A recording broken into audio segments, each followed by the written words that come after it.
नवरात्रि की पूजा का प्रारंभ भगवती शैलपुत्री की पूजा से होता है। यह शुक्ल पक्ष प्रतिपदा तिथि को होती है। इस दिन लोग कलश स्थापना भी करते हैं। शैलपुत्री, जैसा कि नाम से स्पष्ट है, शैल अर्थात पर्वत और शैलपुत्री मतलब पर्वत की पुत्री।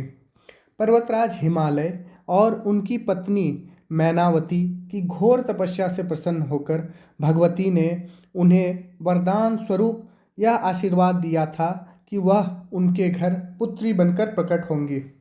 पूर्व अवतार में जब प्रजापति दक्ष के घर भगवती ने सती के रूप में अवतार लिया था, तो दक्ष शिव के अपमान करने के उद्देश्य से अपने यज्ञ में उन्हें और सती को आमंत्रित नहीं किया।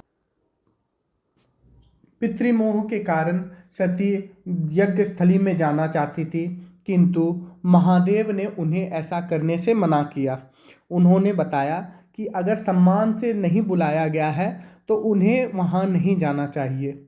किंतु पितृमोह में भगवती सती को यह मान अपमान का भान न रहा और वो महादेव से जिद कर बैठी। उनके जिद के आगे महादेव ने उन्हें जाने की आज्ञा दे दी।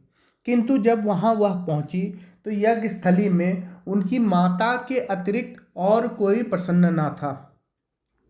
लगातार शिव निंदा होते हुए और लगातार शिव निंदा सुनते सुनते वह बहुत ही रुष्ट और क्रोधित हो गई।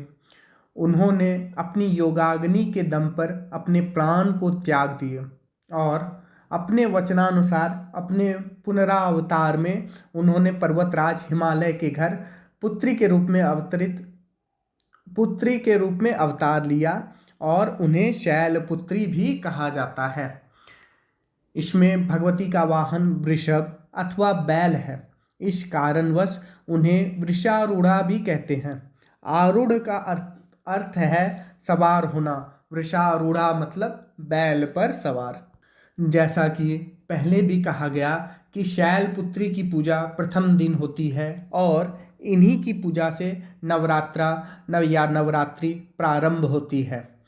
इस दिन सुबह जल्दी से स्नान ध्यान से निवृत्त होकर पूजा स्थल को साफ सुथरा करके कलश की स्थापना करनी चाहिए।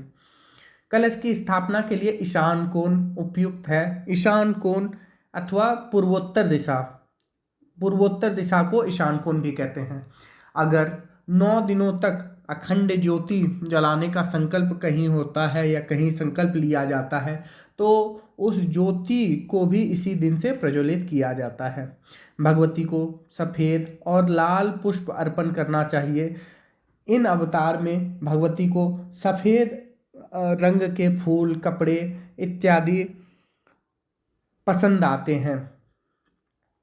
इस अवतार में भगवती का स्वरूप बैल पर सवार है और उनके दाहिने हाथ में त्रिशूल एवं बाएं हाथ में पुष्प है।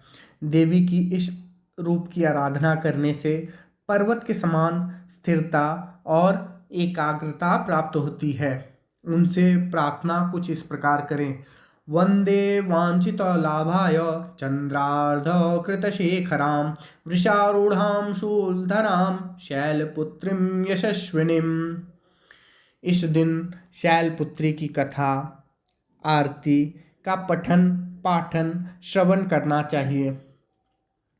जो श्रद्धालु श्री सप्तशती दुर्गा का पाठ करते हैं या जिनके घर में श्री सप्तशती दुर्गा का पाठ होता है उसकी भी प्रारंभ इसी दिन से हो जाती है। माता शैलपुत्री अत्यंत सरल और सौम्य स्वभाव की हैं।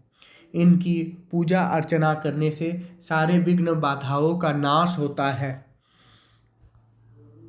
भगवती से प्रार्थना करना चाहिए कि सौभाग्य, संतति और संपन्नता बढ़ाए तथा विघ्न बाधाओं का नाश करे। चैनल को सपोर्ट और प्रोत्साहित करने के लिए लाइक, शेयर और सब्सक्राइब करें।